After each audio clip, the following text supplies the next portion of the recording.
La Villa Paradis de Michel Drucker sous enquête. Quel est ce scandale qui agite le Sud?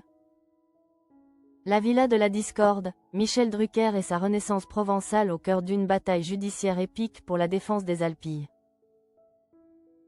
Michel Drucker, figure tutélaire du paysage audiovisuel français, continue d'incarner la longévité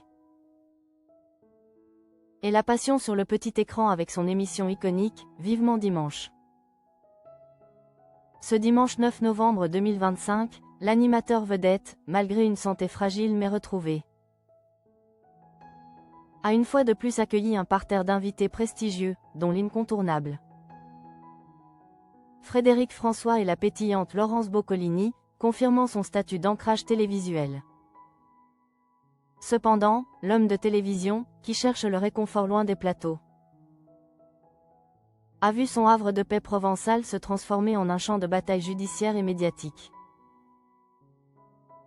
Cette résidence de rêve, censée symboliser la quiétude après ses épreuves de santé, s'est retrouvée au cœur d'une énorme polémique qui a divisé la région des Galières, opposant violemment le droit de propriété individuelle à la sauvegarde du patrimoine historique et paysager. Le petit coin de paradis choisi par Michel Drucker, niché au cœur des Bouches-du-Rhône,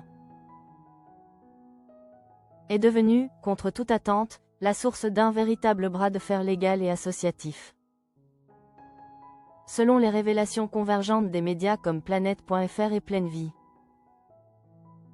la construction de sa villa a été le déclencheur d'un détail méconnu qui a instantanément provoqué la colère de certaines associations locales, transformant le projet immobilier en une affaire publique retentissante. L'origine de la controverse remonte à 2018. À cette époque, Michel Drucker avait obtenu une autorisation en bonne et due forme pour la construction d'une villa d'environ 290 mètres carrés dans cette région hautement prisée pour ses paysages et sa tranquillité. Mais ce qui aurait dû rester une simple démarche administrative a immédiatement suscité l'opposition farouche et déterminée de la Ligue de défense des Alpilles, une association vigoureuse et très influente dans la protection de l'environnement local. La raison du scandale? Elle est géographique et symbolique. La localisation du terrain choisi par l'animateur a été jugée inadéquate, voire sacrilège, en raison de sa proximité immédiate avec la chapelle Saint-Sixte, un monument historique classé d'une valeur patrimoniale inestimable et clairement visible depuis le site de construction envisagé.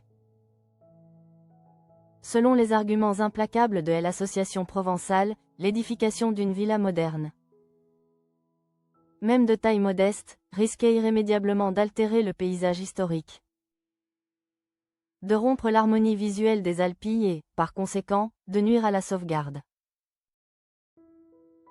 de ce trésor local et régional. Pour la Ligue, il s'agissait d'une atteinte directe à l'identité visuelle de la Provence. Ce différend a rapidement dépassé le cadre d'un simple litige de voisinage.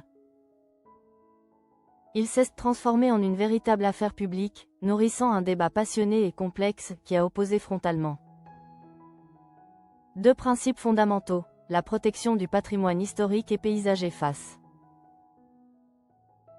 au droit légitime de propriété d'un citoyen, fût-il une personnalité publique connue pour sa discrétion.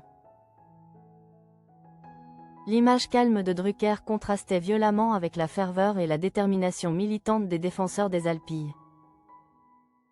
Sérénité et détermination, la résilience de Drucker face à l'adversité. L'affaire a créé un contraste saisissant avec l'image publique habituelle de Michel Drucker. Un homme calme, réservé et bienveillant. Subitement, il s'est retrouvé au centre d'une controverse qui n'était pas de son fait, mais qui remettait en question son choix de lieu de vie. Malgré les critiques acerbes, le tumulte médiatique et la pression locale intense qui ont entouré l'affaire, l'animateur est semble-t-il resté serein et déterminé à défendre son projet jusqu'au bout. Après plusieurs années de litiges tendus et d'incertitudes juridiques, la justice a finalement tranché le nœud gordien de l'affaire. Les tribunaux ont confirmé le droit de Michel Drucker à construire sa villa. Cette décision de justice a marqué la fin d'un combat éprouvant, sanctionnant la légalité des démarches initiales de l'animateur. Loin d'être un simple investissement immobilier, cette demeure à Égalières revêt désormais une signification profonde pour l'homme de télévision. Érigée après ses graves problèmes de santé et ses opérations cardiaques majeures, cette maison symbolise une véritable renaissance personnelle et professionnelle, enracinée dans cette Provence qu'il affectionne profondément. Elle est désormais associée non seulement à la paix et à la famille, mais aussi au bonheur simple retrouvé après avoir surmonté ses épreuves physiques. Malgré la colère passée et les blessures laissées par la polémique au sein des associations locales, la villa demeure aujourd'hui le havre de paix qu'il recherchait ardemment, marquant une victoire du droit de propriété. Confirmée par les plus hautes instances judiciaires, face aux exigences légitimes mais non retenues par les tribunaux de protection absolue du patrimoine local.